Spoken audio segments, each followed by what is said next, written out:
Hola, hola, buenas tardes a todos, gracias por conectarse. Yo soy Lali Jaime, la coordinadora del Grupo de Adopción Río Tercero de la provincia de Córdoba. Les voy a contar un poquito cómo nació nuestro grupo. Nosotros con mi esposo empezamos a tener un programa de radio donde leíamos historias y testimonios de adopción, y después, bueno, nos tiramos a la pileta y empezamos a recorrer este camino, donde hemos crecido muchísimo. Me encanta ver gente que se interese tanto a estas jornadas que la virtualidad nos acerca un poquito. Así que, bueno, yo tengo el placer hoy de estar acompañada por Estelita Maris Alfonso, que es de Corrientes, así que ella se va a presentar ahora y después seguimos. Hola, hola, ¿se escucha? Hola a todos, ¿me escuchan? Perfecto, Estelita. ¿Y? Bueno, buenas tardes a todos. Mi nombre, como dijo Lalita, es Estela Maris Alfonso. Soy referente autogestivo del grupo Adopción Corrientes, Amor y Esperanza. Este grupo hace aproximadamente 6 años que recorre el país por iniciativa propia. Somos pioneros en la provincia de Corrientes. Nace desde el momento que nosotros fuimos postulantes a un registro de adopción. En ese camino fuimos aprendiendo, ¿no es cierto?, junto a otros grupos autogestivos a nivel país, y como dijo Lalita, también nos tiramos a la pileta y comenzamos a transitar este camino, un camino muy lindo. Hoy la virtualidad nos permite viajar en las nubes, así que bueno, ahí estamos todos unidos de manera federal, trabajando con una misma mirada y un mismo objetivo. Adelante, Lalita. Ahí continúo. Ya va. Bueno, gente linda de mi país y todo Latinoamérica que nos siguen y están presentes, voy a presentar a la disertante que nos va a hablar de educación y resiliencia, Alejandra Bertolés.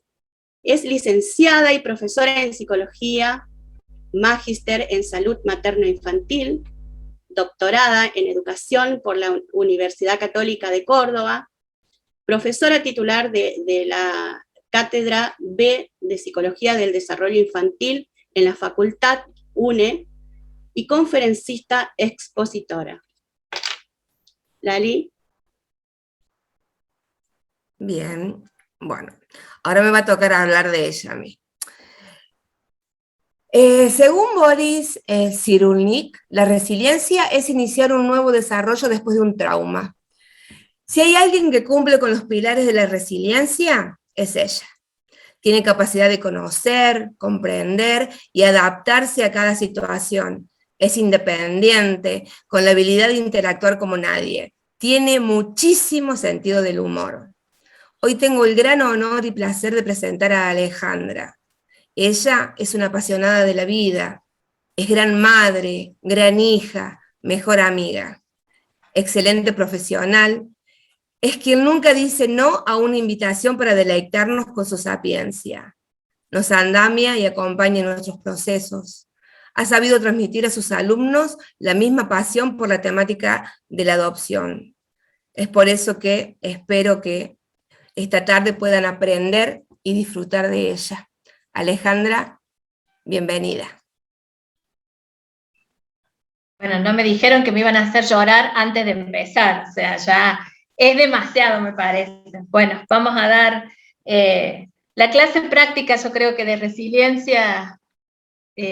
Bueno, vengo de un duelo de ayer, antes de ayer, así que estoy media sensible, no me esperaba eso, Lali.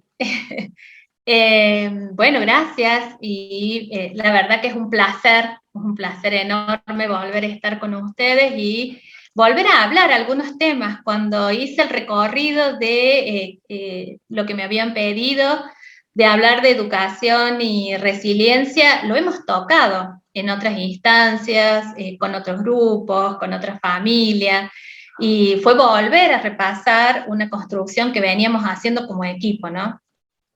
Cuando lo hablamos en principio con Cristian, me había dicho hablar de educación, educación y resiliencia, pero es tan amplia, yo creo que, bueno, habrá docentes, ¿no?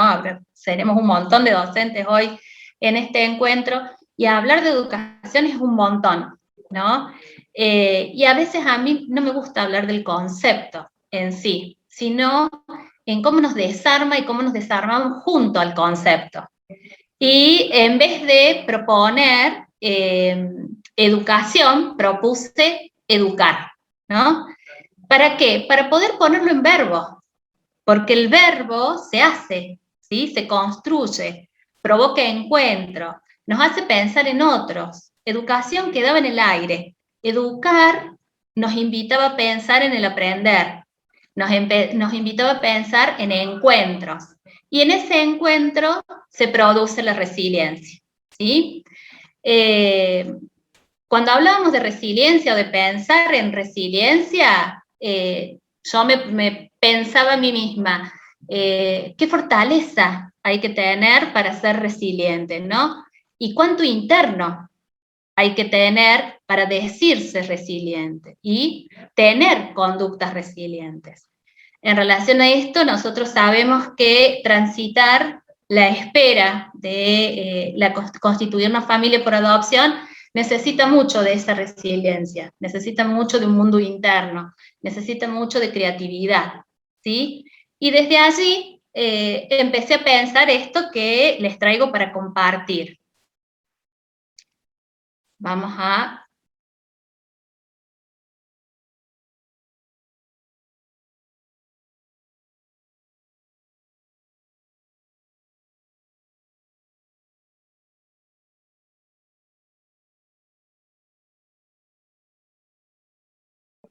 Déjenme un minutito que hago un silencio, un paréntesis de silencio, que tengo en la ventana una persona hablando por teléfono, así podemos...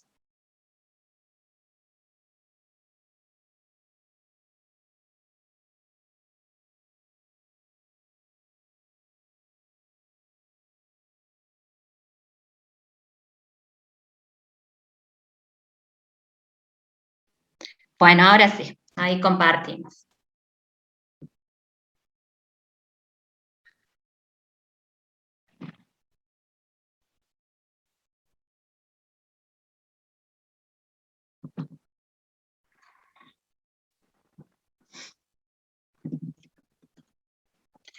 Bueno, entonces los invito a pensar en esto que es la educación. Para hacerlo más dinámico hubiéramos pensado en, para las que comparte conmigo, haber pensado en hacer una lluvia de ideas, o hoy para los más jóvenes compartir un meeting meter. Yo como que sinteticé un poco esto de pensar en la educación y traje algunos términos ya construidos, ¿no? Cuando hablamos de educación, hablamos de aprendizaje. Cuando hablamos de aprendizaje, sabemos que no se dan en un único momento, sino que se dan dentro de un proceso, y que ese proceso nos implica a nosotros en términos de desarrollo, ¿no? Que no se da de una vez y para siempre, que se da en distintos ámbitos, que se da con distintas personas, y que esa educación nos completa, nos provee de situaciones, de experiencias, de contactos con otros, incorpora valores, nos promueve, promueve nuestro pensamiento, nuestras capacidades, nuestras habilidades. Por lo tanto, cuando hablamos de educación, si quisiéramos tomar un concepto para empezar a hablar, diríamos que este concepto de educación es un proceso dinámico, permanente, inacabado, que es intencional. Hay una puesta en escena de un otro, de un encuentro, que esta puesta en escena se da en un ambiente, que ese ambiente nos va a influenciar, nos va a posibilitar, nos va a permitir pensar, actuar, sentir, y que en definitiva nos va a hacer miembros de una comunidad y nos va a llevar a pensarnos en esa comunidad como propios de esa cultura. Todo esto nos va a dar herramientas, esas herramientas que nos va a permitir pensarnos en situaciones que muchas veces no son agradables, situaciones que muchas veces nos ponen a prueba, situaciones que muchas veces nos dejan en solitario. Y allí empezamos a pensarnos en las fortalezas que tenemos, en esas construcciones primeras, ¿sí? Y allí nos pensamos con otros, nos pensamos en un vínculo amoroso, en un vínculo sensible. Y en ese vínculo, en la construcción de un futuro. Cuando hablamos de resiliencia desde este vínculo temprano, nos estamos permitiendo un guiño con esta infancia, siendo cómplices y tomando el compromiso de acompañarla, ¿sí? Y en ese compromiso de acompañarla, nos permitimos pensar con esperanza, nos permitimos pensar o descubrir un mundo de esperanzas. En este educar, cuando hablamos de otros, hablamos de la familia, hablamos de los vecinos, hablamos de la comunidad, hablamos de los grupos, hablamos de estos grupos que acontecen junto a nosotros en esto de la espera activa en adopción. Pero cuando hablamos de educación formal, hablamos del otro, del docente, de la institución escuela, de las normas que establecen a esa institución, de los códigos que la recrean a diario. Y en este educar, lo primero, ¿sí?, que encontramos y a quien tenemos que ligarnos en esto de acompañar infancias es en el docente. Y en la capacidad de reaccionar sensiblemente como el factor más importante en el acompañamiento, en la educación y el cuidado de nuestros niños, niñas y adolescentes, para poder desarrollar en ese espacio inmediato, el espacio familiar, relaciones sanas de apego. ¿Qué debería tener este docente? Capacidad de escucha, capacidad de observación, capacidad de ponerse a disposición del otro, ¿sí? La capacidad de escuchar y dar sentido. Y en este dar sentido, utilizar todos los lenguajes, utilizar el cuerpo, utilizar los gestos, utilizar la palabra, favorecer a través de esta comunicación, a través de todos los canales, el desarrollo cognitivo y lingüístico, y ayudar de esta manera a reducir la incidencia de dificultades en el desarrollo, ¿no? En este modo de cuidar, o en estos modos de cuidar amorosos, sensibles, oportunos, ¿sí?, donde no solo damos, sino que también recibimos, enriquecemos ese ambiente, damos sentidos al ambiente, lo cuidamos, emergen distintos modos de concebir al otro, ¿sí? Y en esos distintos modos de concebir al otro, también se construye un futuro para él. La idea de educar cuidando es fundamentalmente una idea ética, ¿sí?, y activa, con interrogantes diversos, cuyas respuestas se exploran desde la ciencia, la política, el arte, implica la acción, estrategias, la libertad y apuestas. Entonces suponemos que pensar en educar jamás va a ser desligado de pensar en el otro. Y pensar en ese otro que en un momento algo sucedió en el cual esto que nosotros llamamos residencia infantil primaria no pudo posibilitarse.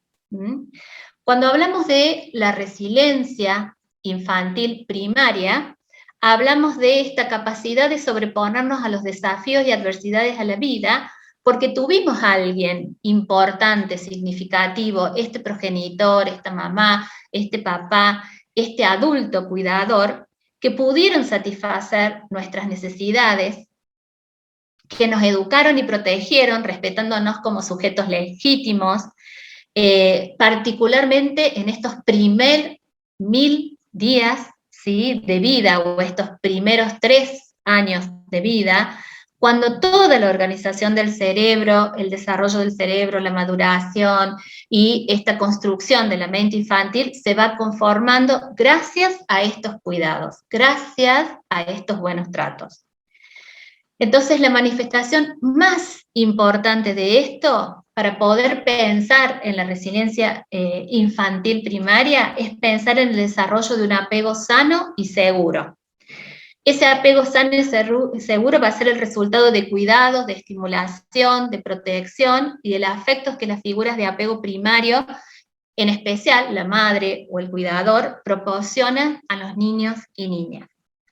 Pensemos entonces cuando eso no estuvo y nos encontramos nosotros, ¿sí? En nuevos vínculos, nosotros y otros, nosotros y la CENAF, las Secretarías de Infancia, nosotros y la escuela, nosotros, papás, mamás adoptivas, el otro, el vecino, y el docente. Piensen ustedes que cuando pensamos en el niño en perspectiva del derecho, el principal derecho que intenta el Estado sostener es la educación.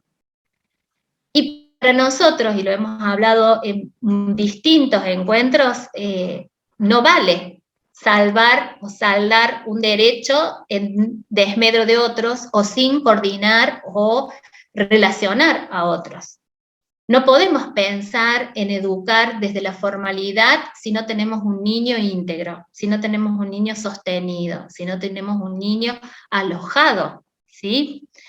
Entonces, cuando hablamos de educación, tenemos que pensarla más allá de la currícula, más allá de la asistencia a una escuela, más allá del tiempo escolar, más allá de esos ciclos.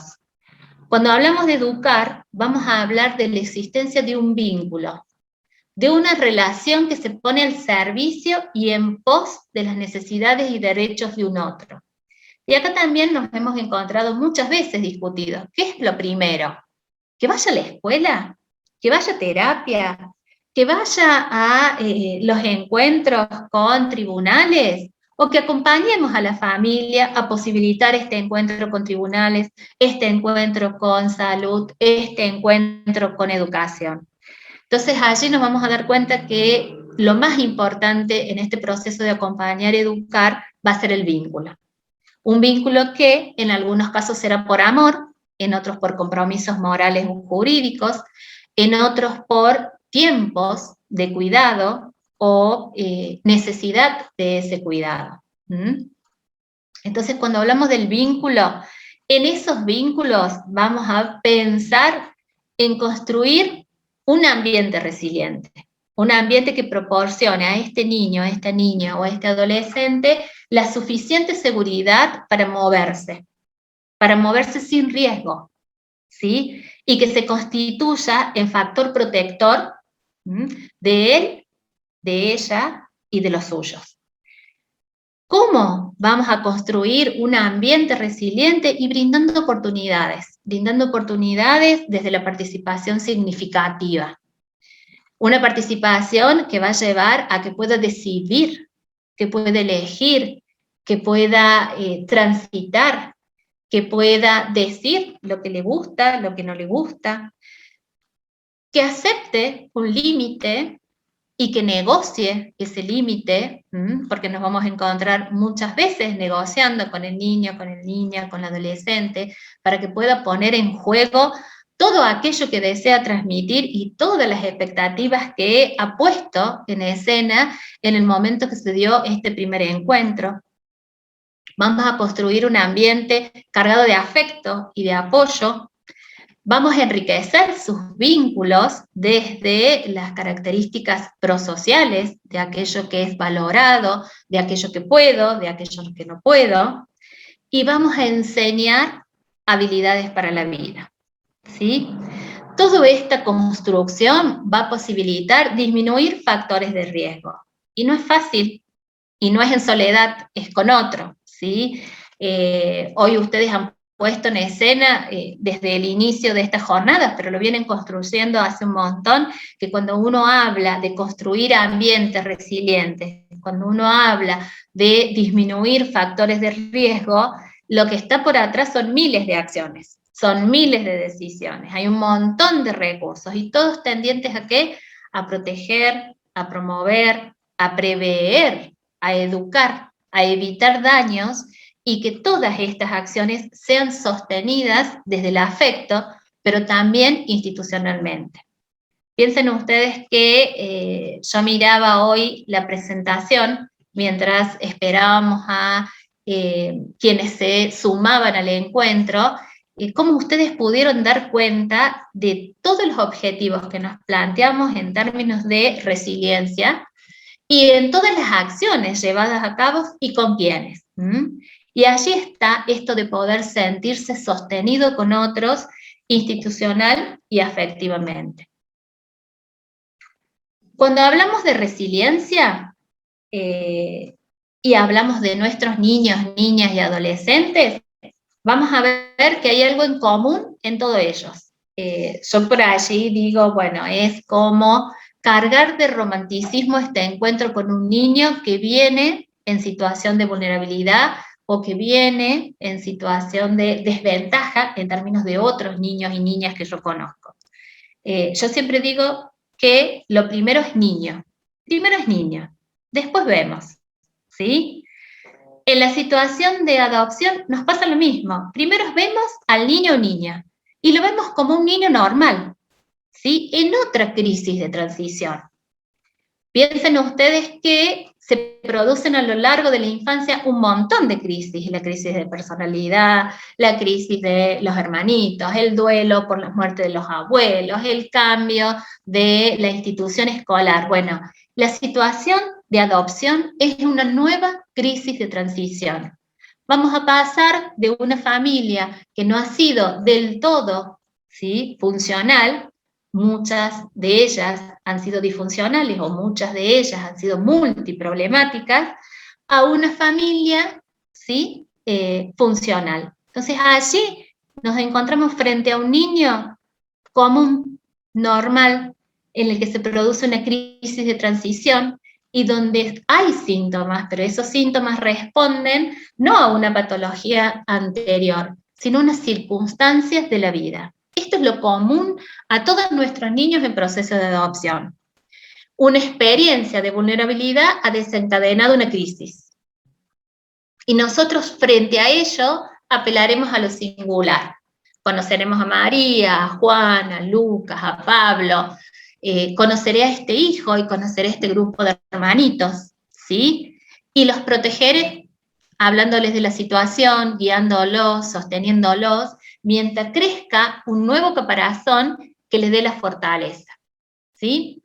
Y allí cae esto que pensábamos al principio, que solo se es resiliente en estos primeros 1000 años de vida. Yo siempre digo que el 100% del trabajo con niños se renueva todos los días, porque todos los días nacen niños, ¿sí? Esos 1000 días se renuevan todos los días, porque todos los días empezamos de nuevo. Entonces, cuando uno piensa en podré construir, ¿sí?, o podré promover, o podré pensar en mi hijo, mi hija, como un adulto resiliente, y yo diría que sí. Si yo pongo en juego esos 1000 días, y puedo pensar que esos 1000 días se renuevan todos los días, y yo diré que todos los días me pondré a disposición de una construcción singular con mi hijo, mi hija o mi grupo de hijos, ¿sí? Entonces, para pensar niños resilientes, vuelvo también a pensar en ponerlo en verbo, ponerlo en acción, ponerlo en los cómo. Cuando yo pienso en niños resilientes, pienso en educar, y cuando pienso en educar, también pienso en aprender. Y aquí, no solo aprende el niño, aprendemos también los adultos.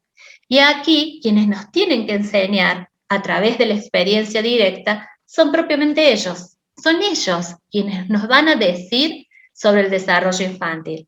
Son ellos los que van a ir marcando la pauta y van a dar espacios y tiempos para ellos. Son a través de ellos que nosotros vamos a conocer la escuela, que vamos a conocer los docentes, vamos a conocer cómo se desarrolla la vida social de los niños y niñas, y vamos a conocer el placer, ¿sí?, de su discurso.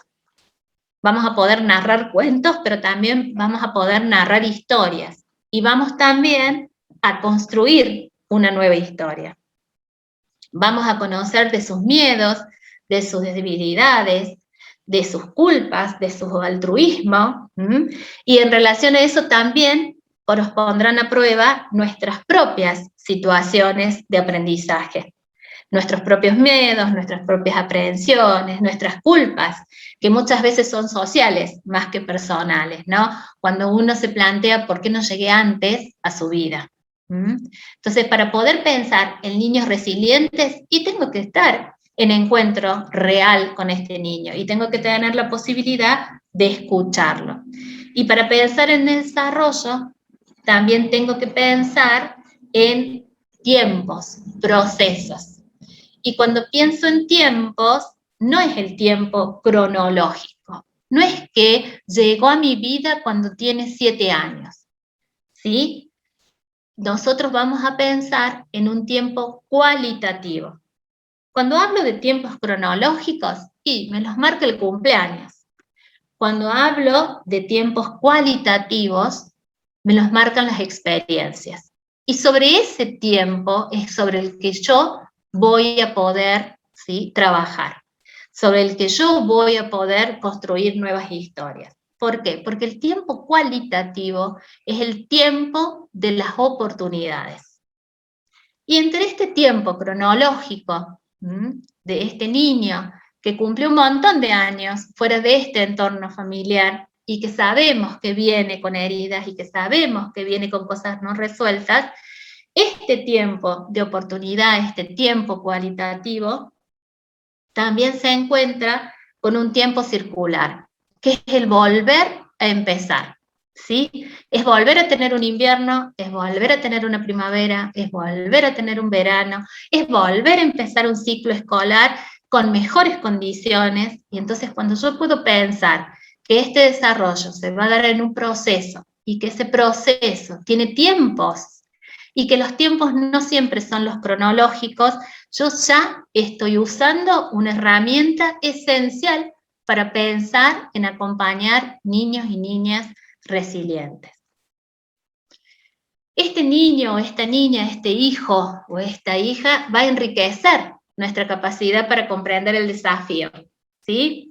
Piensen ustedes que ninguno de nosotros nacemos siendo mamás y papás, ¿sí? Nos vamos haciendo, y tampoco somos ni mamás ni papás de la misma manera con cada uno de nuestros hijos. Y tampoco lo somos a los 20, a los 40 y a los 50 años. ¿Por qué? Porque van a enriquecer nuestra capacidad de comprender el desafío, de apreciar el crecimiento y de apreciar los cambios. Van a permitirnos aceptar nuestras propias posibilidades y limitaciones, y también las de los otros, porque cuando un niño ingresa también pone a prueba esa dupla de adultos cuidadores, y allí volvemos a acomodarnos de distinta manera, y en ese acomodo también entran ellos a pensarse y a observarnos, porque también nosotros somos ejemplos que ellos van a llevar consigo mismos en la capacidad de resolver problemas, en la capacidad de tolerar las incertidumbres, en la capacidad de tolerar las diferencias, y en la capacidad de tener esperanza de nuevos modos de vivir juntos. Piensen ustedes que cuando decimos que un niño pareciera no mirarnos, pareciera que todo lo que acontece a su alrededor no lo significa, y él ha detenido su tiempo solo para aprender de nosotros, ¿sí? Y ahí encontramos un nuevo significado a esto de pensar en el término de educar, ¿sí? Allí el educar es en primera persona. Allí está puesto el servicio las 24 horas, hasta en el modo que me despido, ¿sí?, para ir a dormir hasta el próximo día. En este educar, nosotros, los adultos, nosotros, los adultos, ¿sí? Aprendemos a leer. Miren que fuera de este tiempo cronológico aprendemos a leer. Aprendemos a leer un niño que se nos presenta como un libro incompleto, ¿sí? Nos faltan hojas, han sido arrancadas, y nosotros queremos ponerles allí algo, aunque sea un primer dibujo, aunque sea un primer registro, pero cuando esos registros empiezan a aparecer, no queremos que aparezcan, ¿sí? Entonces, todo un aprendizaje al leer entre líneas. Leer este niño como un libro incompleto, donde se le arrancaron hojas, y que cuando nosotros nos preguntamos por qué esto no aparece, ¿sí? Una de las formas de dar cuenta es pensar que se está protegiendo un recuerdo o una sensación que todavía duele. Un recuerdo, una sensación que puede aparecer en cualquier momento con nosotros, manejando el auto, llevándolo a la escuela, yendo a la casa de la abuela, pasando por una plaza, y que también nos van a doler a nosotros, ¿sí? Y que en ese doler conjunto encontraremos la resolución a esa situación dolorosa. Encontraremos otros espacios donde se han provocado borrones de tinta, diría un autor, o algunos autores, que nos van a impedir tener una lectura coherente. Vamos a decir, pero ¿cómo? Esta persona que falló tanto, que no lo cuidó, ¿por qué es recordada con tanto afecto? ¿Por qué es tan significante en la vida de mi hijo? ¿Qué pasa o qué pasó en la relación con ese otro? ¿Sí? ¿Y cómo mancha mi propia relación? Porque esa relación de ese adulto es tan difusa que hoy no puede ponerse en escena para creer en mí, para generar confianza, porque ha dejado una imagen de un adulto impredecible, de un adulto que no fue sensible, ¿sí? Y nos devuelve una imagen oscura de desconfianza. Piensen en ustedes la importancia de leer en el camino del encuentro con el otro, en el camino de la adopción, y cómo tenemos que empezar a ser muy buenos lectores de nuestros hijos y nuestras hijas para poder acompañar el camino de la resiliencia. ¿Y cómo podemos, con toda esta energía, con toda esta conflictiva, con todas estas como nubes que nos están tapando la posibilidad de encuentro y construcción con el otro, promover la resiliencia? E ir en esta lectura es pensarnos más allá de la conducta que nos muestran, ¿no? Es poder significar esas líneas, significar esos comportamientos que en un primer momento no van a tener sentido, que no tienen un sentido aparente, que fueron adquiridos por este niño, por esta niña o por este adolescente para compensar la falta. Allí hay una falta. Hay una falta de estímulo externo, hay una falta de afecto, hay una falta de respuesta oportuna, hay una falta de presencia. O por momentos este niño también puede simplemente aislarse, ¿sí?, de un contexto y aprendió a no integrarse, a no vincularse, a no demostrar sus emociones, a no sentir, a no decir, a no representar. Piensen ustedes lo importante que es haber anulado, ¿sí?, la capacidad de representar. Representar significa manejar un mundo, manejar el mundo que me rodea, poder contar de él a través del juego, a través del dibujo, a través de la palabra. Piensen ustedes que nuestros niños, nuestras niñas, nuestros adolescentes aprendieron a defenderse. Y esto no es ser resiliente. La defensa por sí misma no es ser resiliente. La posibilidad de modificar y llevar conmigo una situación adversa es ser resiliente, ¿no? Entonces, ¿qué nos corresponderá a nosotros? Y nos corresponderá a nosotros devolver ese mundo de niño, niña y adolescente, llenar ese mundo de representaciones, dar cuenta, significar, interpretar, poner sentidos, ¿Y qué es lo que más se nos va a dificultar? Cuando esta representación de sí mismo está ligada a todas estas conductas. Fui no querido porque me lo merezco, me portaba mal y por eso me golpeaban. Hay en sí mismo una representación de sí mismo que está herida, ¿sí? Entonces habrá que pensar de qué manera completo el mundo del otro, pero un mundo negociando con la realidad, ¿sí? No es fácil, como verán, trabajar resiliencia con el otro. Leía recién en este inicio que presentaban el grupo esta posibilidad de no olvidar la historia del niño, ¿sí? Si yo puedo no olvidar la historia de este niño o niña, voy a poder manejar efectivamente o adecuadamente la invisibilidad del pasado, ¿sí? Esto que no aparece, también lo voy a tener en cuenta. Hubo momentos en que todo esto no estuvo. Por lo tanto, si no estuvo, ¿sí? No hay modo de que este niño conozca los cómo. Por ejemplo, si no estuvo la instancia o el espacio real de dormir solito en su cama, y por un tiempo dormirán los hermanitos juntos, ¿sí?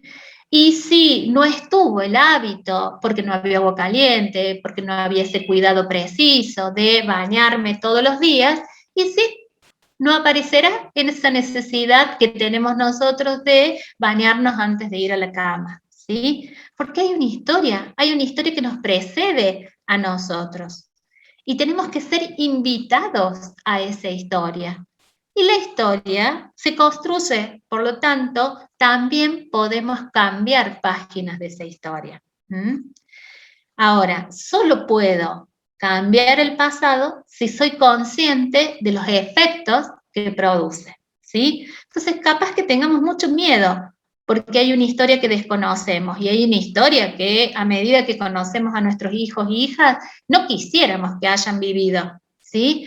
Ahora, esa historia está latente en cada uno de los efectos con los que me voy a encontrar. Y allí empieza otra construcción donde como papás, mamás, cuidadores debemos poner especial, ¿sí? Significación, especial esmero, en poder pensar que esa historia, ¿sí? Que el niño trae también puede ser negociada por ellos con nosotros. Entonces, no lo hago porque estoy triste, me enojo con frecuencia porque yo antes no podía, o yo siento como adulto la culpa de no haber llegado antes, de no haberlo protegido como sociedad, de no haber ido al encuentro de otras situaciones en otro momento, y nos olvidamos que para que haya resiliencia también tiene que haber construcción de normas y valores, ¿sí? ¿Y cómo se construyen estas normas y estos valores? A través del límite. No el límite como castigo, como reprimenda, sino un límite organizador. Esto que decíamos anteriormente, que todo esto que aconteció en esta infancia temprana, en este antes de nosotros, e hizo que mucho de lo que uno espera en nuestros niños y niñas no esté, ¿sí? No se haya producido. Por lo tanto, no está organizado. Y si no está organizado el sí mismo, si esa energía puesta sobre sí mismo no puede ponerse porque está muy ocupado pensándose en sí mismo, y no lo va a poder poner en el afuera. Por lo tanto, no va a haber aprendizaje. ¿Qué es lo primero que tengo que hacer? Organizarlo. ¿Y cómo lo organizo? Instaurando normas. Y las normas nos hacen seres sociales. Voy a poder ir a la escuela, voy a poder ir al club, voy a confiar en dejarlo en la plaza con amiguitos, en dejarlo que se quede a dormir en la casa de los abuelos, y todo esto tiene que ver con las puestas de límites, con estos organizadores, con estas barandillas del puente, ¿sí? Donde si no existen, este niño o esta niña se caería. Si no los ponemos, si no los construimos, si nos decimos los por qué, y damos sentido, y a veces es porque yo lo digo, ¿sí? carecería en el futuro nuestro niño, niña, adolescente de estrategia suficiente para conducirse por la vida. Entonces nosotros, en esta construcción de resiliencia, debemos contener, limitar, crear una estructura que tenga la suficiente firmeza para mantener equilibrio, que al mismo tiempo le permita ser flexible y generar o posibilitar movimientos, giros y cambios de dirección. Cuando nosotros hablamos de estos movimientos, giros y cambios de dirección, van a ver que 1000 veces vamos como en un camino de rosas, ¿sí? Y 1000 veces ese camino de rosas nos tocaron todas las espinas. 1000 veces vamos a sentir el aroma de aquello que ya está resuelto y 1000 veces vamos a volver hacia atrás, ¿sí? Ahora, este tiempo circular, esto que yo les decía a ustedes, y vamos del invierno a la primavera, y de la primavera al verano, y del verano al otoño, pasa con los niños, ¿sí? Yo lo pensaba mientras armaba este PowerPoint, yo pensaba, ¿cómo cambió, no? el mundo? ¿Cómo cambió el tiempo? ¿Cómo hoy los calores son más fuertes y los fríos son menos duraderos? Cómo las aguas se derriten, y bueno, así, en esos cambios tempestuosos, nos encontramos frente a nuestros niños y niñas, ¿sí?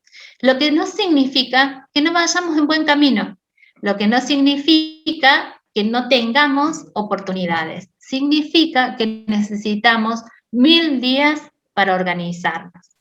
Y cuando organicemos esto, que es la escuela, deberemos organizar el mundo social. Y cuando organicemos el mundo social, nos encontraremos con el adolescente y habrá que encontrar esta nueva identidad y acompañarla. Y cuando terminemos esto y nos pensaremos en la construcción de pareja. Y cuando terminemos, piensen ustedes que hablar de resiliencia no es de un día y se acabó. Es de un día para todos los días, ¿sí? Pensar en el acompañar a nuestros niños, niñas y adolescentes en proceso de adopción es desde siempre y para siempre.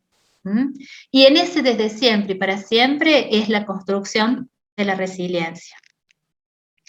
Es precisamente este movimiento resiliente el que va a posibilitar que haya desarrollo de capacidades, que haya aceptación de sus limitaciones, que se produzca esta capacidad real de superar dificultades, que podamos encontrar sentido a su vida. Piensen ustedes lo importante, porque muchas veces se preguntan, ¿por qué me abandonaron? ¿Por qué no me quisieron? ¿Por qué conmigo no era así? ¿Por qué no llegaste antes? ¿Por qué no están mis hermanos conmigo? Esta posibilidad de ordenarse internamente, de contar con herramientas afectivas, van a posibilitar que haya un sentido en su vida, pero además que ese sentido le permita proyectarse, ¿sí? Que en esta capacidad de construir resiliencia pueda sentirse a sí mismo y contar una historia de sí mismo como persona querible, elegible. Miren qué importante. Miren cuánto tienen las familias de adopción de resilientes, porque nosotros podemos decir románticamente que mi hijo me eligió cuando lo concebí, pero en realidad acá hubo una elección real. Ustedes los eligieron a estos niños, a estas niñas, a estas adolescentes, porque consideraron, creyeron en ellos y los vieron, sintieron, los perciben y hacen que ellos se perciban como queribles y con capacidad de querer, de transmitir cariño, de sentirse parte, de ser perteneciente, y que puedan de alguna manera acompañar esta nueva danza efectiva de encontrar un lugar en el mundo, un lugar llamado familia. Bueno, creo que hacia grandes rasgos dejé abierta esta posibilidad de pensarnos como educadores en la infancia y adolescencia y pensar en términos de resiliencia. No sé, por allí Sin o Lali, si quieren abrir preguntas, si hay alguna pregunta. Buenas tardes a todos. Alejandra, ¿cómo estás? Ahí pusimos en el chat que si quieren hacer alguna pregunta o dejar alguna inquietud, o bien levantar la mano con el dispositivo, con Zoom, y hacerte la pregunta que quieran. Así que bueno, estamos abiertos. Lalita.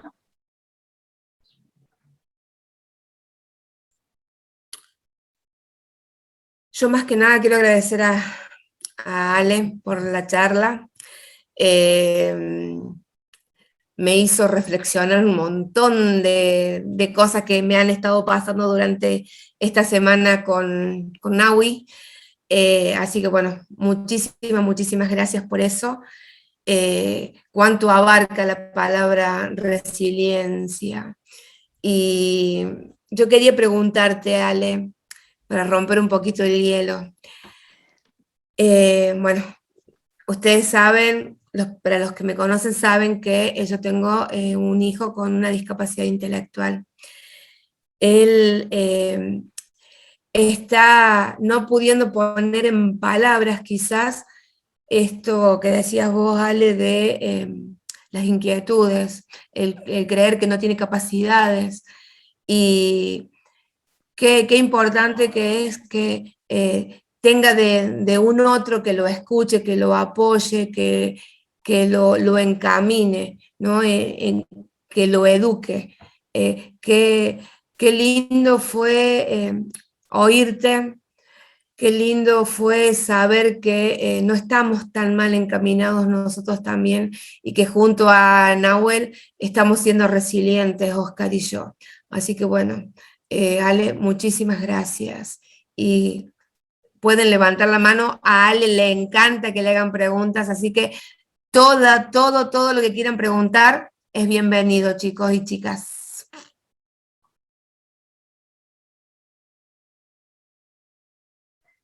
Yo quiero tomar algo, ¿se escucha? Quiero tomar algo que dijo Ale, que lo voy a tener todos los días presente. Primero, que hacemos la resiliencia tanto los adultos como los niños. Uno piensa que los niños tienen que hacer la resiliencia, y creo que en base a nuestra resiliencia, o poder hacer resiliencia nosotros con nuestra propia historia, es lo que nos va a permitir poder ser empático con los niños, niñas, adolescentes y juventudes. Pero voy a tomar esto y me lo voy a recordar todos los días, de que los 1000 días empiezan todos los días. Creo que, porque si no es como que es finito, ¿no? Uno pensar, yo cuando te escuchaba era como que todas esas preguntas que vos pusiste como posibilidades, yo me las hice, creo que todos nos hicimos, porque no llegamos antes, porque no pudimos evitar ese sufrimiento, porque no pude evitarte, como si uno pudiera, ¿no? O pudiese haber estado ahí. No, la historia es así, pero no es finita, o sea, no se termina, no quedan en esos 1000 días, sino que uno tiene la posibilidad de todos los días volver a comenzar, ¿no? Así que bueno, me quedo con esto, que para mí fue una caricia al alma escucharte, porque era necesario también. Yo, como Lali, algunos los que nos conocen saben que nosotros somos familia por adopción de nuestros 3 hijos, y nuestro hijo más grande, que tiene una discapacidad, no desde hace mucho, también, pero de salud mental. Entonces también nos vamos, hace 7 años que somos familia, y nos vamos como reinventando todos los días, reconociendo en un espacio nuevo, en una forma nueva de ser familia, ¿no? Y como vos bien dijiste también, no quiero alargarlo más, para dar lugar a todos, encontrarse con otros. A mí me permitió poder comprender lo que nos estaba pasando, el tener el apoyo de profesionales y de pares, los chicos de los grupos, la Lalita Sin, bueno, los chicos de GPA, o sea, la verdad que fue el apoyo de los demás, es lo que nos mantiene, nos sostiene y nos andamia, como me gusta decir a mí, ¿no? Y poder abrazar esa historia que te tocó o que se te presenta, es lo más difícil, pero ahí está el desafío, creo. Bueno, al menos eso, nuestro sentir, o mi sentir, no hablo por Diego, pero que nos pasa a nosotros como familia. Bueno, nada más quería decirte eso porque me hiciste reflexionar muchísimo, Ale, hasta emocionar. Gracias. Bueno, gracias.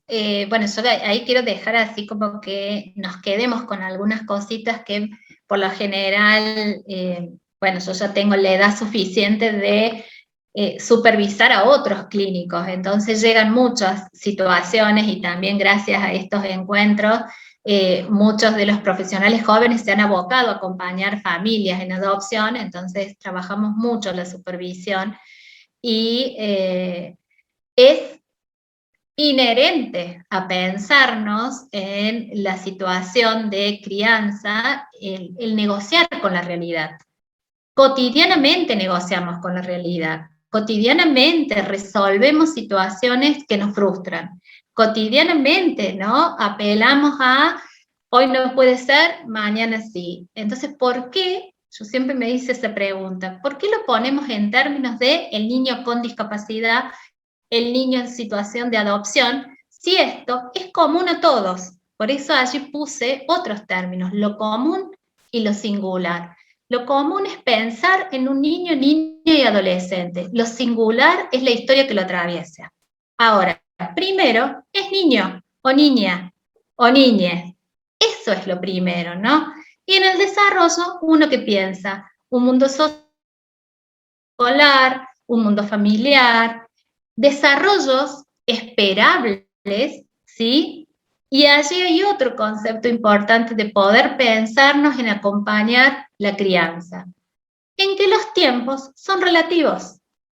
Piensen ustedes que si nos vamos de vacaciones y gastamos de más, el mes de marzo es eterno y tiene lo mismo día que cualquier otro marzo. Y ahora en pandemia, ¿cuánto nos sobró en el mes de marzo?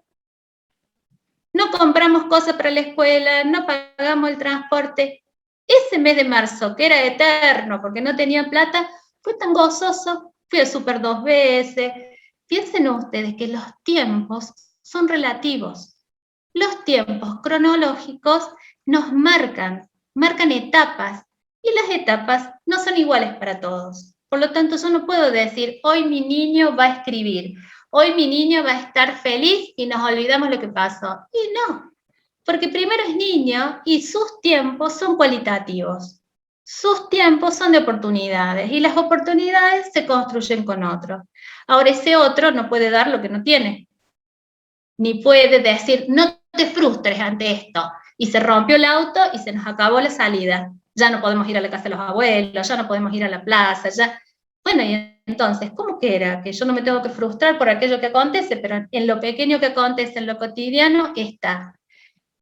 Pensemos que hubo un problema, hubo una situación, fue vulnerado.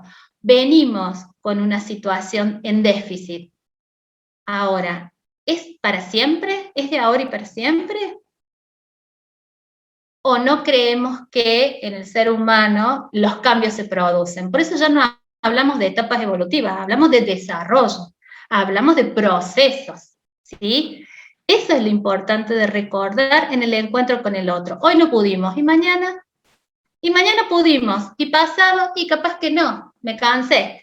Piensen los chicos que dicen, yo hice toda la tarea, sí, pero la hiciste ayer y hoy más. Ah, bueno, yo ya lo hice ayer, ¿sí? Y está bien que lo digan.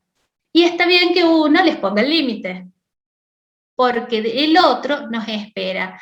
Y ahí le enseño que no es lo que yo quiero, es lo que yo quiero en relación con otros, ¿no? Bueno, no sé, otra pregunta. Otra cosita, perdón, sí, vos te muteate.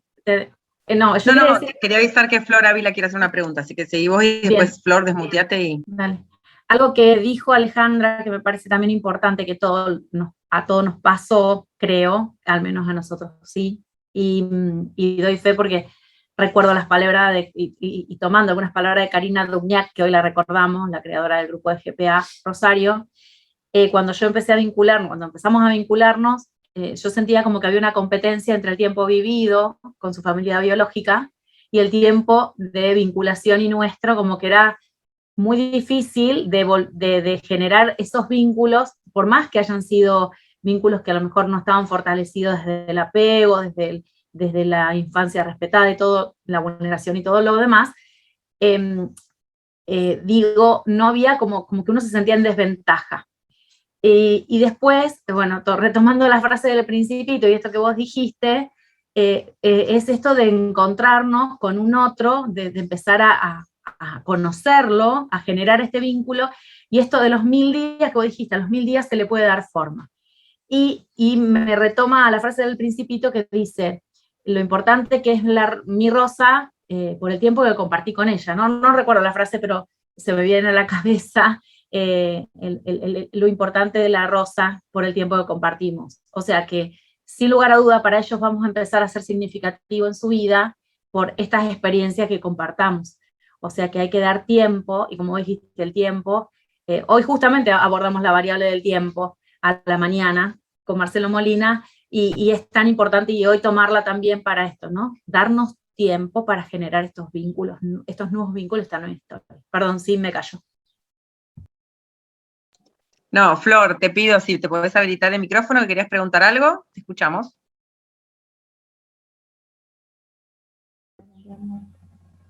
¿Se escucha? Yo quería hacer una consulta con respecto a las escuelas, a la institución en sí, cómo se hace para que los docentes, tanto de inicial, primaria y secundaria, realmente les interese el tema, realmente se formen en adopción. Desde ese lado, más que nada, porque usualmente yo soy adoptada desde los 6 meses, está mi mamá casada, y usualmente escucho, y las escucho a las madres acá y padres, están reformados, todo el tiempo están capacitándose, buscando información, hablando con psicólogos, todo. El problema es la escuela. Y por experiencia propia también, cómo, se hace para que un docente realmente baje un poquito y escuche, y sacándolo del pedestal de que, bueno, también ya entramos en educación, en cómo se los ve a los docentes como personas que no se equivocan y no se le puede frenar el carro teniendo 8 años diciéndole a la maestra te estás equivocando, no solamente para ayudar en la autoestima de las niñas a la hora de poder decirle a algún docente cuál es su situación o lo que fuese, sino también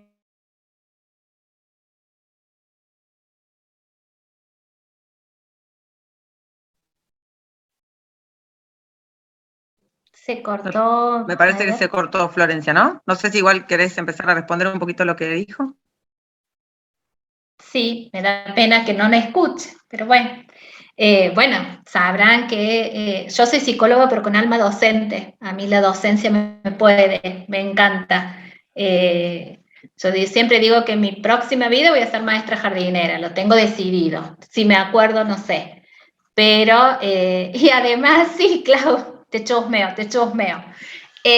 Además, trabajo en el Ministerio de Educación, ¿no? Entonces, creo que, bueno, los docentes estamos formándonos. Creo que no es formar en adopción, no es formar en inclusión, no es formar, sino es formar en infancias. Y pensar en infancias desde la complejidad, ¿no? Si yo puedo salir de este pensar en el niño, niña, y puedo pensar en lo complejo que es la infancia, y podré pensar en los 1000 modos de acompañar la infancia. Y allí entran todos. Entran aquel niño que hace 20 años atrás, 30 años atrás, era hijo de padres separados, y la escuela se preocupaba, porque era hijo de padres separados, ¿no? Entonces llegaba este niño y era el hijo del padre separado. ¿Y qué tiene que ver el hijo del padre separado con que aprenda a leer, escribir, o pueda comprender la lógica de las ciencias? No tiene nada que ver, ¿sí?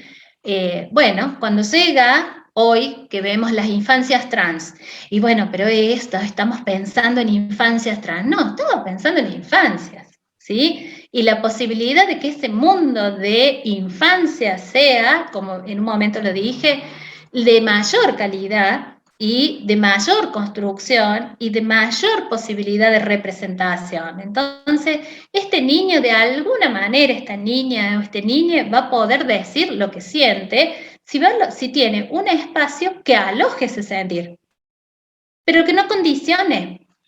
O sea, no es porque sea adoptado que rayó todas las maquetas de los compañeros. Lo rayó porque estaba aburrido. Y porque no era el momento de eso. Y porque a lo mejor, cierto, y no, el respeto por el espacio y las pertenencias de otro todavía no está construido. Pero lo miraré de ahí, no porque es adoptado. Porque hay un montón de hijos del vecino que hacen lo mismo. Y el diagnóstico no es adoptado, es poca tolerancia a la frustración. Después veamos los por qué, ¿no? Creo que la formación es en infancias, y Lali lo dijo en un momento, yo estoy en un lugar privilegiado. Primer año de la carrera de psicología, desarrollo infantil. Y les presento todo, pero primero les presento desarrollo saludable. Cualquier niño, el desarrollo de cualquier niño, ¿sí? Y allí pensar, un lunes pensar en inclusión, otro lunes pensar en adopción, y de qué manera acompañamos. ¿Pero a quién acompañamos? A los adultos. A pensar que infancias, y a pensar de qué modo la infancia es saludable. Y es saludable respetando límites, es saludable aprendiendo, es saludable jugando, ¿sí? Desde allí, yo creo que en la formación debe haber formación en desarrollo integral y en infancias. Paola, veo que levantás la mano, y Pao, te conozco. Sí, ¿qué tal? Hola, Me vino Pao. mucho a la mente, ¿qué tal, qué tal? Cuando la escuchaba recién a la consulta que te hacían y con respecto a los docentes, y también pensaba en el lugar de los niños, ¿no? Mi niña más chica a los 6 años, en primer grado, le decía a la seño, cuando hablaban de identidad, la seño ponía el ejemplo de que hay cosas que no cambian, como por ejemplo el nombre, y ella explicaba que sí, que su nombre había cambiado. Otra de las actividades era que los padres o la familia pues dijeran por qué le habían puesto, por qué le habían elegido ese nombre, y bueno, y yo le ayudé a redactar de que nosotros no habíamos elegido su nombre, se lo había elegido su familia biológica. Y ella lo transmitió hacia la clase, y creo que también los docentes reciben también de los niños lo que esperamos siempre. Bueno, el año de mi niña más chica se lo tomó muy bien y trabajaron con eso también en la clase. Diferente a como estaba contando recién cuando te consultaban, que por ahí hay docentes que están en otra postura. Y aprovecho para hacerte una consulta. Consultando recién era por esto de la resiliencia, sobre todo en los adultos con los niños, cuando son muchos niños. Es muy personal la pregunta, pero digo, cuando son muchos y cada uno tiene sus tiempos, sus personalidades, sus días, y entonces como que estos, en mi caso, 5.000 días más o menos necesito, ¿qué más herramientas debemos tener para no morir en intento? Sería. Sí, bueno, yo en un momento lo dije, no somos los mismos padres con todos nuestros hijos, ¿no? Y yo creo que allí lo importante es poder tomarse el tiempo con cada uno de ellos. Son 5, y bueno, el tiempo no será mediodía para cada uno, pero quizás será una tarde, una merienda, y esto que vos decís ya es un buen indicio. A ver, son 5 distintos. Bien, por lo tanto te está haciendo pensar como mamá, como papá, y con todos no voy a ir de la misma manera. Y uno no va de la misma manera con un adolescente que con un niño. Y no vas de la misma manera con el primer adolescente que te tocó transitar que con el último. El último ya te la ganó. O aquello que vos pensaste con este primero, que era importante, al resolverlo ya no es tan importante, pudiste darte cuenta, pero esa es una construcción necesaria para vos como mamá. Entonces a la última quizás te van a echar la culpa a los otros, a ella le permitís todo. Y sí, le permito todo porque me di cuenta que con vos fracasé. Y eso también es ser resiliente. Pero mira vos, tanto que me preocupaba que tuvieran las orejas limpias, y lo mismo escucha si un día no lo baña. Y me di cuenta con el último y me desgasté con el primero, ¿sí? Pero eso también habla de nuestro crecimiento y de nuestra seguridad.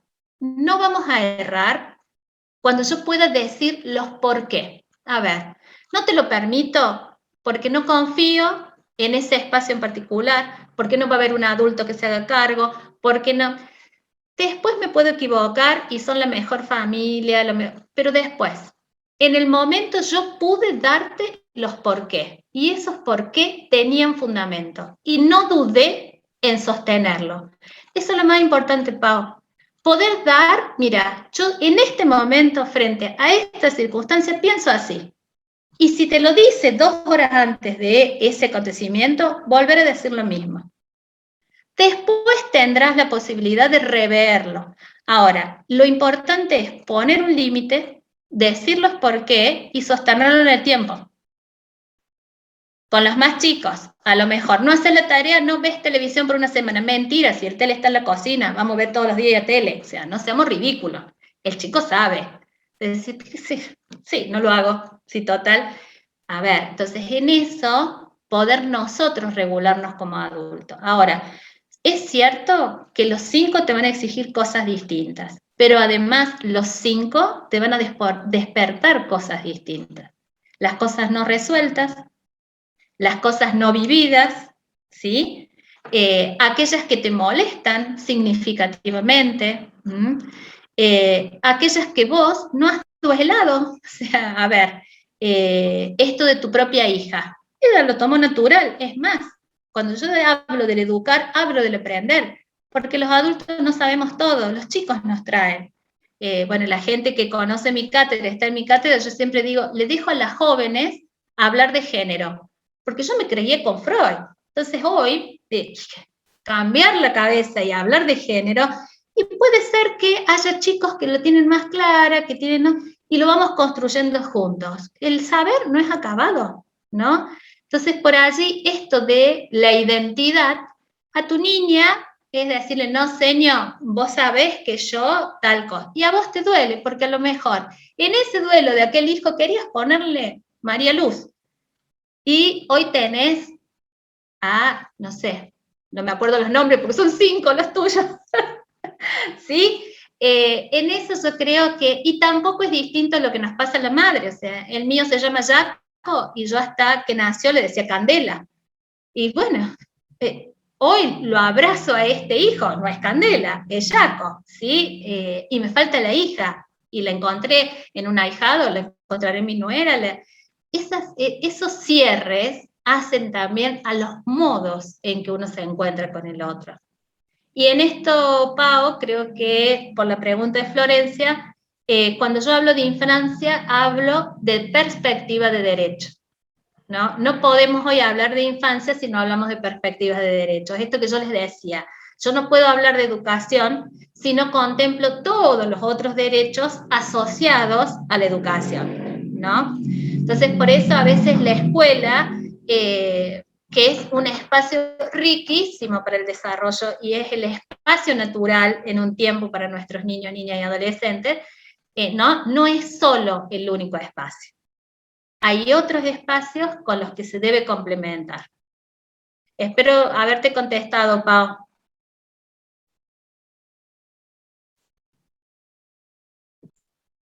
No sé si hay otra pregunta. No los veo a Loli, todos. que se le cortó se dice que se le clavó la computadora, está viéndolo por Facebook. Me mandó un comentario, te lo leo. Dale. Dice, con respecto a lo que estás diciendo, ella está estudiando educación primaria, vemos psicología del desarrollo y del aprendizaje, además de un taller de TADI, donde vemos inclusión, pero solo respecto a discapacidades. Incluso le dije sobre adopción y la respuesta fue, es complicado hablar de adopción en Argentina. Ah, bien. Bueno, chicos, díganle que se puede. Para eso estamos acá, se supone, para hablar de adopción en Argentina, entre otras cosas. Sí, claro. yo iba a creo decir, Sí. que ofrezcamos los grupos, o no sé, Alejandra, porque vos tenés una agenda por ahí compleja, pero estamos nosotros, creo que es Loli, que siempre se une a los grupos. Que Loli fue justamente la que hizo esta pregunta. Por eso, que bueno, decirle a Loli eso, que cuente con nosotros para si quiere llevarlo al Instituto Superior, yo que soy docente y trabajo en Instituto Superior, acá estamos para hablar de adopción, y no es complicado hablar de adopción. Lo complicado es aceptar que hay mitos y prejuicios que hay que destrabar, pero hablar de adopción no es complicado.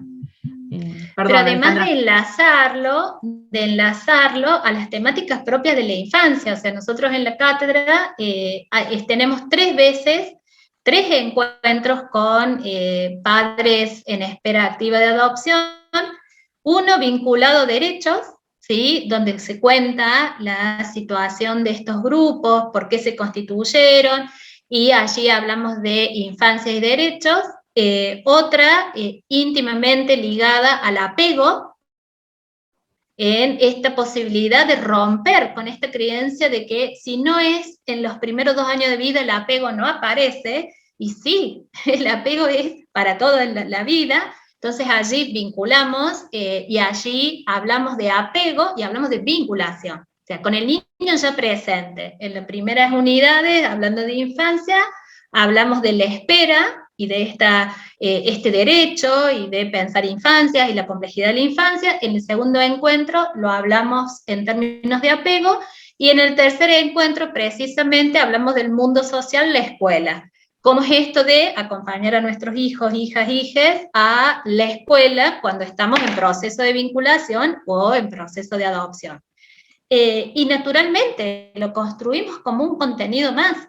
Es más, los chicos promocionales se presentaban a las jornadas o a los encuentros. Bueno, mis muchachos en un rato van a estar trabajando con Verón, así que, y hay un lindo grupo. Yo creo que eso ha generado, hace muchos años que venimos trabajando, ha generado que muchos psicólogos jóvenes hoy estén trabajando en adopción. O sea, yo estoy supervisando muchas situaciones de familias adoptivas con gente que específicamente elige hoy trabajar familias de adopción, como otras familias, otros chicos trabajan familias ensambladas o trabajan terapia sistémica.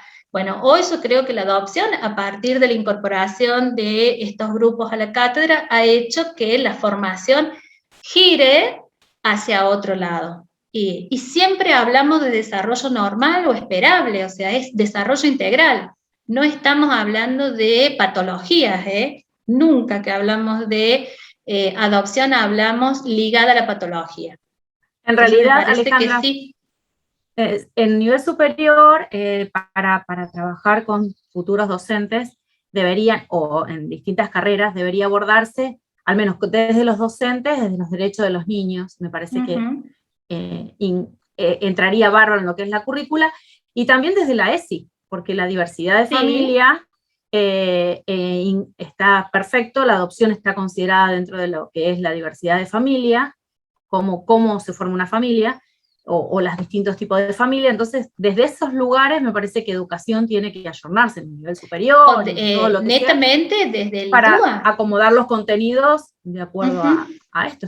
Está en la currícula, o sea que es tema para ser tratado. A mí me parece que un tema valiosísimo para trabajar con adopción es el diseño universal. El diseño universal para el aprendizaje es, digamos, nos da el pie para alojar a todas estas situaciones, y esto que decía Florencia recién. A ver, yo creo que los ajustes en el tiempo de vinculación que tiene que tener la escuela, tiene que acompañar ese proceso. Es un ajuste más en mi acompañamiento en el aprendizaje. Entonces yo creo que el diseño universal también sería un tema para trabajar ligado a los procesos de adopción, ¿sí? Para mí sí, más allá de la currícula en los contenidos transversales, porque el contenido transversal se diluye. Lo estamos viendo con las ESI. Cuando el contenido es muy transversal, no es de nadie. Entonces, forma, bueno, a ver, por voluntades, ¿no? Pasa a ser ideológico, como nos pasa con la inclusión, por eso no avanzamos. O sea, es político e ideológico. Tendría que dejar de ser ideológico y ser más ético. Y yo creo que si nos metemos por el diseño, porque si lo metemos como transversal, queda ahí en un punto, y en un punto que no sé si es movilizador y real para los cambios. Pero bueno, por algún lado hay que empezar. Eso es real, sí. No sé si hay otra pregunta. Loli Florencia dice que muchas gracias por tu respuesta y que si los profesores le llevan el apunte, chicas, estamos invitadas a una videollamada con sus profesores para hablar de adopción, así que le dije que no va a haber problema. Total, nosotros nunca tenemos nada para hacer, así que ¿qué nos...? No. Y hay una pregunta interesante Bien. en el chat. Dice, ¿de qué cátedra hablas y si se puede asistir a esas clases? Yo hablo de la Cátedra de Desarrollo Infantil de la Facultad de Psicología primer año y los talleres, muchos, hacemos mucho en la cátedra, pero sí, muchos son abiertos y otros no, y otros son para acompañantes terapéuticos y la licenciatura. Sí. Es más, cuando invitamos a cualquiera de los grupos, lo ponemos en Facebook, la misma gente, este año trabajamos con UCLA, la misma gente va promocionando y son abiertas, son situaciones abiertas. Sí. Y siempre cerramos en esta época que es participando de las jornadas.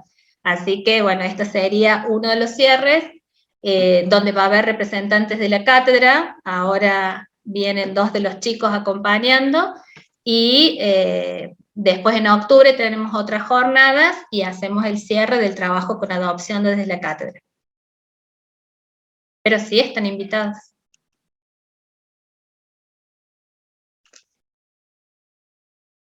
Sin, te veo levantando la mano. No, estaba aplaudiendo en realidad porque estoy contenta de escucharte. Ah, bien.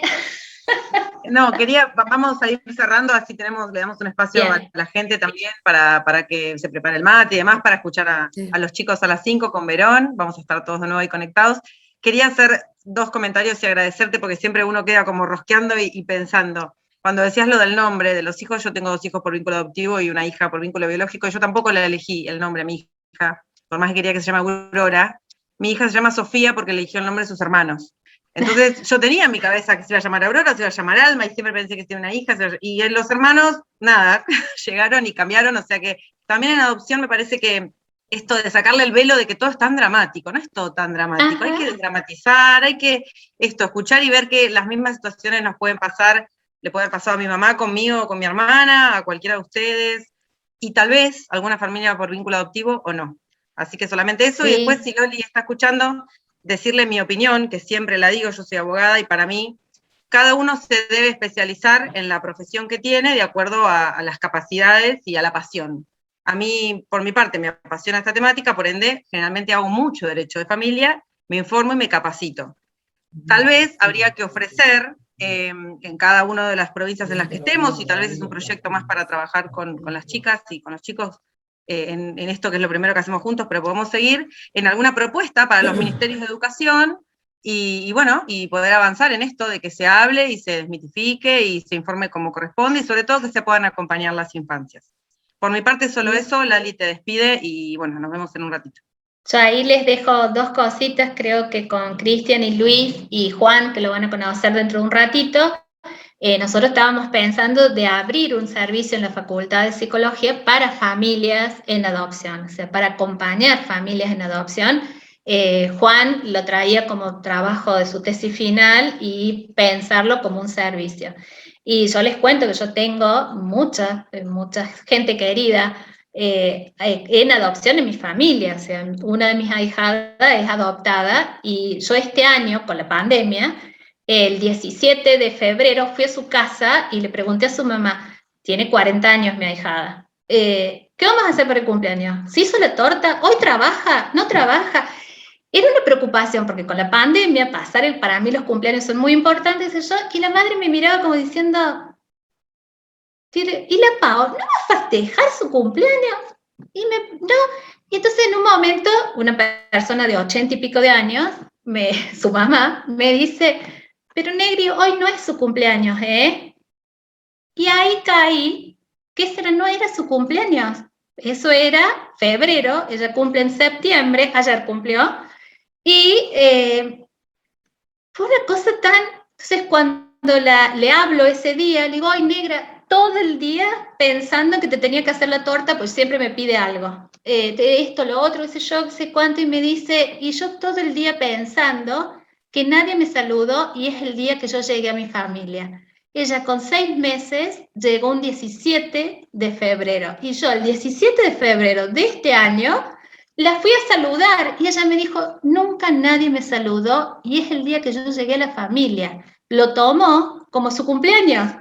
Y yo, que soy su madrina de confirmación, ese día estuve todo el día movilizada, todo el día, ¿no?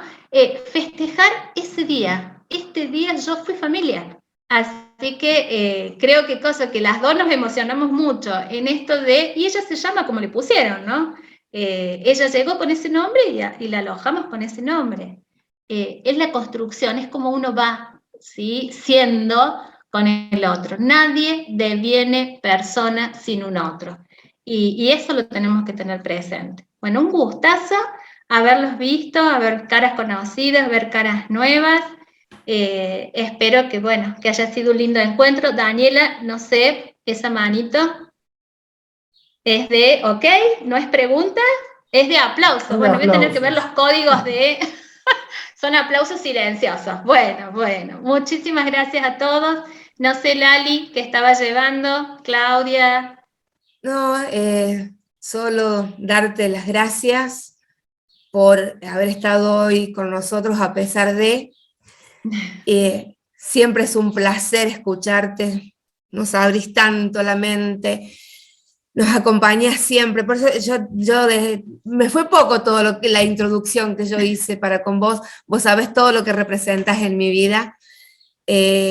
Para que la gente que está escuchando, yo le digo que ella a mí me invitó una vez a participar en una de sus charlas abiertas en la Facultad de Psicología, y me cumplió un sueño porque yo quise ser psicóloga y me sentí ahí hermosa, bella, escuchada. Había profesores, había alumnos, y todo con un respeto, las preguntas que hacían, y por eso yo digo, la gran profesional que es, y cómo ella hace amar la temática de la adopción. Así que bueno, Ale, muchísimas gracias. Gracias a cada uno que se conectó para esta charla de Adopción Educar, y los esperamos para la próxima, que es a las 17 horas, dentro de un ratito nada más. 17, exacto. Preparamos la merienda. Tomo un minutito El nada mate. más. Eso, a prepararse. Y entramos con el mismo link, ¿verdad? Entramos con el mismo link, y antes de que me olvide, que en la otra charla me olvidé también, dos cositas. Primero, aquellos que necesiten certificados, vamos a otorgar certificados para todas las personas que hayan participado de todas las jornadas, a solicitud a nuestro mail, que es desde donde le mandamos los enlaces. En ese mail pueden pedir los certificados si han participado de todas las charlas, gustosamente se los vamos a emitir. Y otra cosa que quiero decir, solamente de las personas que nos fueron saludando por el chat, tenemos gente de Entre Ríos, Misiones, Mendoza, Tucumán, Santa Fe, Santiago del Estero, Buenos Aires, Córdoba, Tierra del Fuego, Río Negro, Corrientes, Jujuy, San Luis, Capital Federal, Chubut y Chaco. Todas esas personas son las que dejaron el mensaje. Supongo que debe haber de otros lugares más que no dejaron el mensaje. Mira, de Colombia, ahí me ponen. De Colombia también nos han estado siguiendo, así que, bueno, realmente estamos muy orgullosos de esto que está pasando. Santa Cruz, La Rioja, mira, está todo el país. Está todo el país. Colombia, Colombia, sí, hay gente de Colombia, Caleta. Colombia es mi lugar en el mundo. Ahí está, mira. Mi lugar en el mundo, así que cuando Bueno, quieran invitarnos, vamos. Diana López. Santa Teresa. ahí Santa vamos. Teresa hay alguien conocido. Sí. Bueno, nos vemos en una horita, ¿sí? No se pierdan la charla que viene sobre diversidad. Gracias, Ale. Luis, Sí. les dejo el power, si quieren enviarlo, pueden reproducirlo, Lo enviamos por a los mail espacios a todos los... para después socializarlos en los espacios que quieran. Bueno, Perdón, Marina, levantaste la mano, ¿querés hablar? Chao. Nos saluda. Bueno. listo. Bueno, nos vemos en una horita, Muchísimas gente. gracias. Un placer para placer, haber estado. Ale. Cariños a todos. Hasta luego. Chao, chao.